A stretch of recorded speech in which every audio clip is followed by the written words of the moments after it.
9/11 showed us the worst in human beings, but at the same time showed us the best.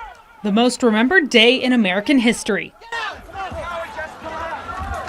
9/11. 22 years ago, Americans watched in horror as 19 men affiliated with Islamic group Al-Qaeda took over 4 planes, crashing them into the World Trade Center and the Pentagon, killing nearly 3,000 people, according to the 9/11 Memorial and Museum. It's a loss of life we shouldn't have had to endure. Bill Rogers, a Vietnam War veteran who lives in Clovis, says that day was one Americans will never forget.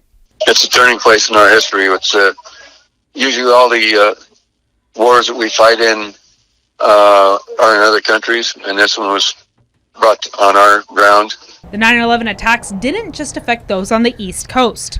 On that day was the beginning of the war that so many people, including the 8 from the Buchanan High School, gave their lives for freedom. 8 former students from Buchanan High School in Clovis have died from wars following 9/11. William Jimeno survived the World Trade Center attack.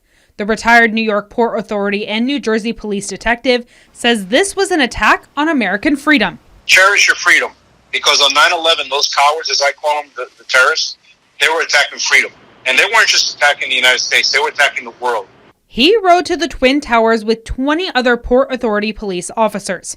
Jimeno says he was buried under the rubble for 13 hours. Only Jimeno and 1 other officer survived. As we pulled up and got off the bus, when we responded, I knew what it was. It was war. It was a war zone, and I never thought, serving in the U.S. Navy, coming home to New York City, that I would ever see war on U.S. soil, but that's what happened that day. But one positive thing. Definitely the worst day in U.S. history that I've ever seen, being 33 years old, former Navy, but also the best day, because you saw the unity of people, people from all walks of life, skin color, religion, political views, coming together in the darkest day in U.S. history.